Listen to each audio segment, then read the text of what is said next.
Okay. Hello, everybody. I am not sure if I'm live yet. Let me check. Hello, hello. If you are here watching live or here watching the replay. Oh, look, it looks like I am live. Hooray.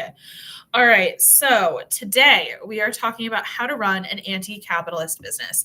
Now, if you didn't see my short that I made about this, you should watch it because it's hilarious. I'm sorry. I am one of those people who I just think I'm funny. I think I'm funny. And that's fine if you don't think I'm funny. I understand. But anyway, I made a short about anti-capitalist business the other day that I think is very entertaining. So you should go check that out when this live is over. But anyway, hello. If you don't know me that well, my name is Megan. I am a chaotic, witchy leftist entrepreneur. I have been in business since October 2020. I started a business that was based around mental health in general, and over time I have niched down to neurodivergence, specifically autism and ADHD, because neurodivergence is a much bigger umbrella than just those things, but that's where I really shine.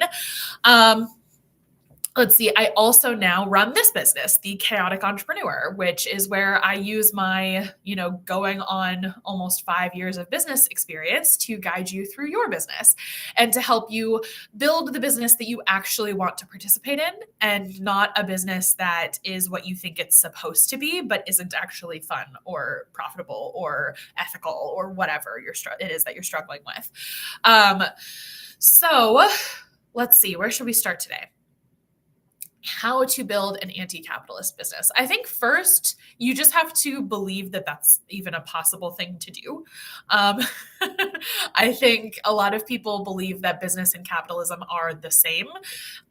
This is a lie because capitalism is inherently exploitative. Right? Inherently exploitative.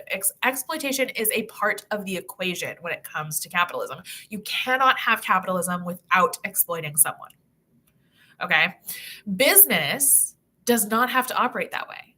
So when I say anti-capitalist, I don't mean don't make a profit. I don't mean don't charge for your time. And in fact, I'm going to argue in this video today and in pretty much all of my other content that you need to charge. You must charge for at least some of your work, even if you don't charge for all of your work, right? Because capitalism would tell you not to charge for your work so it can exploit you. Right? We don't want you to be exploited. We also don't want to exploit your people. So it's finding that line of how to make sure that you're not being exploitative. So what is exploitation?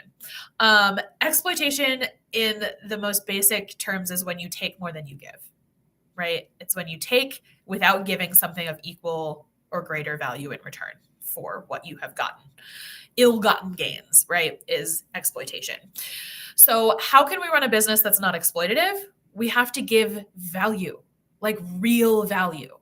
So basically, we can't be giving out fluff and we can't be giving out stuff that we know is like kind of helpful, but not really, and like charging an arm and a leg for it. What we want to do is if we need to charge an arm and a leg in order to pay our bills, then we need to give value that's worth an arm and a leg. Does that make sense? So like, for example, I saw something the other day. I'm not going to call out the specific creator because that's not what I do.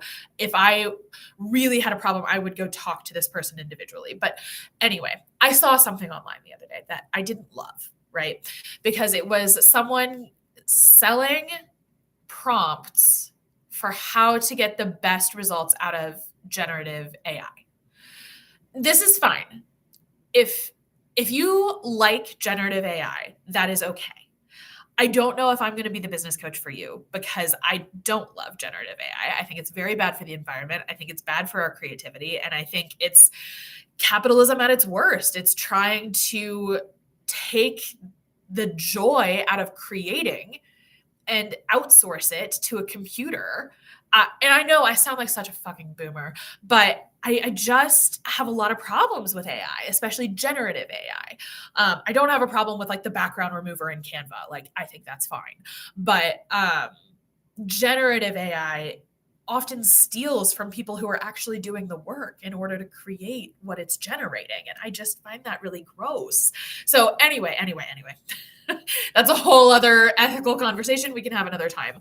But the reason I didn't love this person selling this is because you're selling someone not a strategy for them to create their own work, but a strategy for them to outsource their work to a computer.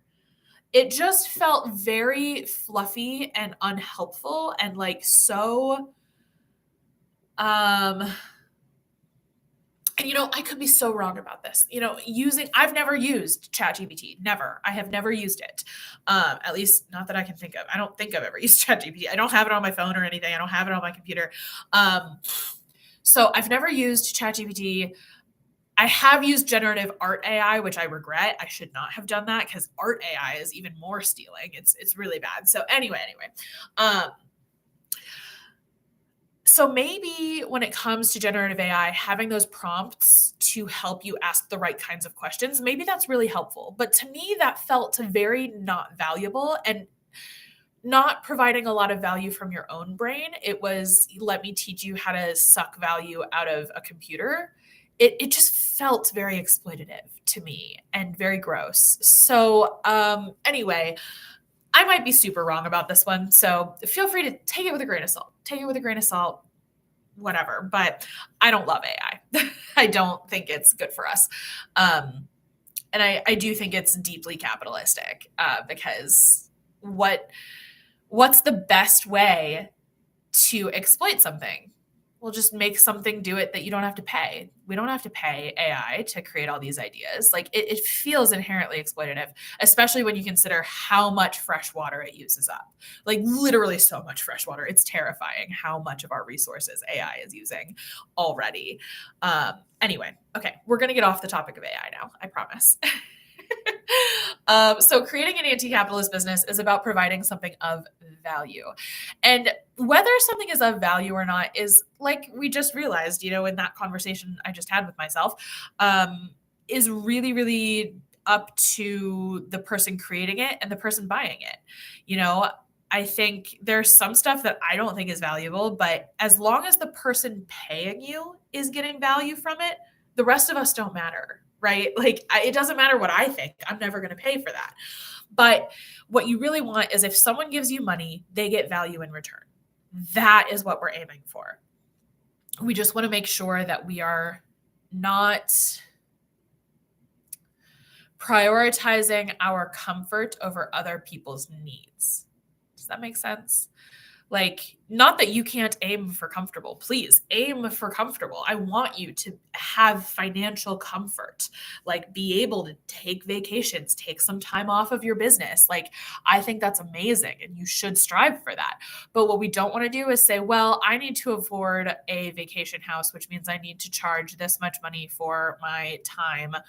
And you haven't increased what you're giving your people, but you're going to increase your prices specifically to get the vacation house. Like that feels exploitative. Whereas saying, okay, inflation is getting out of hand. I am a person too, and I need to afford things and I need to maintain like the quality of life that I've built. So I need to increase my prices, even though I'm, not necessarily increasing what I'm giving my people. Like that feels like it makes more sense, right? Because the reason behind it is different. And some of you might say like, Megan, it doesn't matter the reason, you're still raising your prices without giving your people more stuff, which is fair. But like, I think there is a difference. I think there's a difference, especially because I don't really believe in owning multiple properties. That's a personal belief. Feel free to disagree with that. But I think that that's a pretty capitalist thing to do. Like there are over 100,000 unhoused children in the United States alone. And there are people who own multiple properties. And I find that to be not particularly human, right? Not particularly kind. So let's see. Yeah, so let's talk about some of the practicalities of running an anti-capitalist business. So a lot of times when I say anti-capitalist business, people are like, okay, can I charge money? Yes, you can. Can I make a profit? Yes, you can. You can do all those things and still be anti-capitalist for sure. What you really need to do I'm not going to say what you need to do. What I think helps make businesses anti-capitalist in nature is refusing to exploit your people and refusing to exploit yourself. I see a lot of people who think it's really anti-capitalist to like give all their stuff away for free or for like $2 or something. And I understand that, But I disagree with it because I think that you are a part of your community. And even though it can feel weird to have money when other people don't have money, I think saying no to money when you have the opportunity for it is not the like leftist win that you think it is, right? Like, okay, here's a big one for me. I'm autistic, and 85% of autistic people are unemployed. That is a ridiculously huge number, just so you know. Like that is a huge number. 85%. And sometimes when I'm running my business, I will feel bad about that. I will be like, well, who am I to be making this much money when or charging this much when 85% of my people are unemployed, right? So then I'll be like, I should give my stuff away for free. But what does that do to me? That makes me part of the 85%. How is that helping anybody? It's not. It's not, right? There's a lie in capitalism that wealth is like pie and that there's only so much of it, and that if you take some, there's less for everybody else. This is a lie. It is forced, false scarcity. That's what capitalism runs on. That's the entire premise behind supply and demand. And it's a lie. There are 8 billion people on this earth. We make enough food to feed all of them, and yet tons of people are starving and tons of food is thrown away every day. And not just like the scraps on your plate. Perfectly good food gets pitched every day, a ton of it. The scarcity is false. There is enough. We just need systems that support everyone. And you are included in everyone. You deserve support as well. So yeah, that is a big, big point of contention for me is I really want you to charge for your time and services and money, or not charge for your money, but charge for your time and services and products and, all that good stuff. Do I believe you have to charge, I don't even know, like a ton of money or whatever? No, you don't have to. You can make it affordable if you want, but I want you to be making enough money to live, right? Without working so hard, you feel like you're going to collapse all the time. So, with that in mind, I definitely want to let you all know about the Making Money as a Leftist program. This is a group program that I teach, I think like 3-ish times a year. And right now I am doing the second beta round, which basically just means I am offering it at a discounted price so that I can get some feedback from the participants to see what I could improve. This program is designed for entrepreneurs who would like to make money without using exploitation as part of their strategy for making money. People who want to make their prices fair and don't know how to do that in a world where nothing seems fair. And I would love to guide you through that. So there's 7 modules in the course. And there are 8 Zoom calls. We will meet 8 weeks in a row. We also have a Voxer group chat. Voxer is kind of like WhatsApp. It's just like a group chat app. And I lost my train of thought. It'll come back. So sorry. I also have ADHD. But yes, so it is 8 weeks, 7 modules. The last week is like a graduation ceremony, and it's very lovely and fun. And we go over everything from coping with money guilt to how to price your stuff to what you should do when other leftists yell at you for charging money for your services and how to maintain your self-worth and integrity when that happens. We go over so much of it. The course is really valuable. I definitely had a client tell me that this course was life-changing. So that's like highest fucking praise. That's amazing. Let's see, what else have people said about this? One of my other clients said that it was, oh goodness, how did he say it? He said he wished there was more programs like this and more people talking about this. And that was also felt like very high praise. So I definitely think there's going to be an explosion of anti-capitalist business, like I don't know, teachings out there soon as we start to realize that capitalism is literally ruining the world. We are in late stage capitalism and it is becoming unsustainable. Things are going to start falling apart and there are going to be consequences. We are in the FAFO era. So I think as more and more people realize this, there's going to be more and more of this stuff, which is great, by the way. I'm not like upset about that. The more anti capitalist content, the better. But if you want to join this particular course, Making Money as a Leftist, the link is in the description, and I would absolutely love to have you in there. So this has been my quick 15-minute live about how to run an anti-capitalist business. We get into the nitty-gritty of everything in the Making Money as a Leftist program, like should you offer scholarships? What about equitable pricing?